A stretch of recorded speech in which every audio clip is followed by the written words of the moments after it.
Hey, Pete, Michael McCammon. Hope all's well.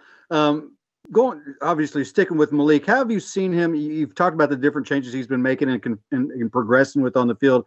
As far as off the field, when you see him working with not just the other quarterbacks, but especially the receivers, because there's really no standout guy there, how has he progressed in that regard? So I guess from a leadership standpoint. Yeah, I mean, he's a great leader. He's a leader on our offense, and I think he's one of the leaders on the team, which is obviously why he's a team captain.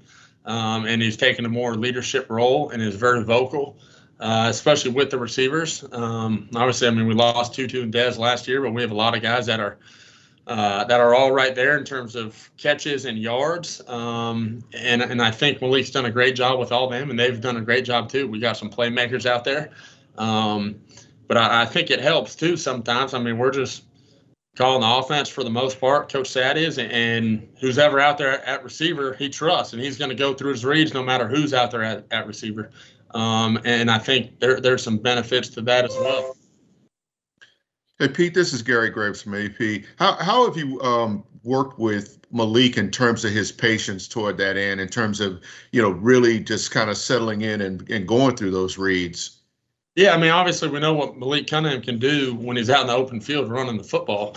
So all off season, summer, fall camp, and I mean, day in and day out, we just continue to hone in, sitting in the pocket, going through reads. And for the most part, that's all we work. The other stuff is very natural to him, so you don't really need to work that. So we just work on sitting in the pocket, going through your reads, trusting your reads. And finding the open guy, and then when it is time to pull the ball down and go make a play, then that's natural instinct, and that's when that takes over. And he's done a great job at it. He's worked really hard at it, and I think it's shown in the games. Hey Pete, kind of a follow-up to that. There were two throws in the Virginia game that I feel like kind of show that a lot. The touchdown to Tyler Harrell, I mean, he was under pressure in that one, and then the second deep throw to Tyler Harrell, which didn't get completed, but I mean, he was about to get sacked. Do those two throws, you think, are those perfect examples of just the growth Malik's made and going from a guy who scrambles a lot to becoming a true pocket passer? Yeah, definitely. I mean, I think a very important part in playing quarterback is not trusting or not looking at the rush and trusting your O-line. You can't look at the rush, you got to feel the rush. And I think he's done a great job of feeling the rush. And both of those throws, and a couple other ones throughout the season, have shown that he's not looking at the rush. He's looking at the defense, what they're doing.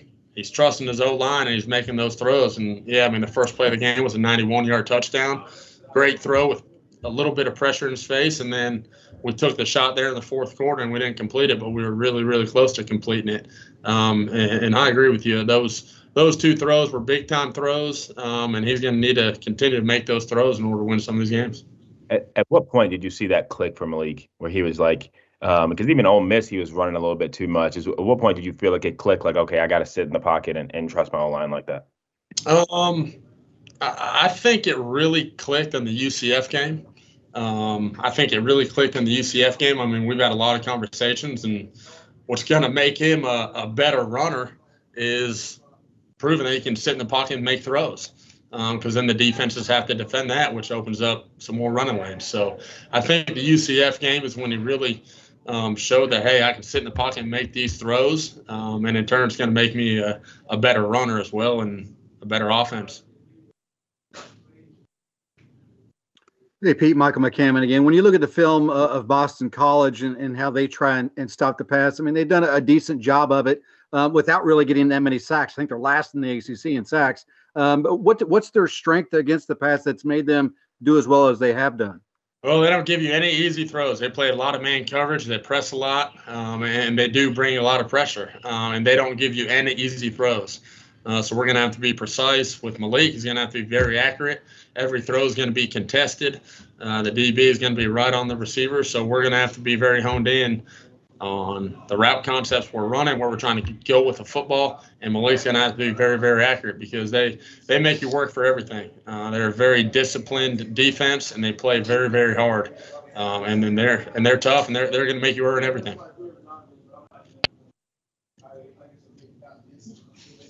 You guys good? Yep.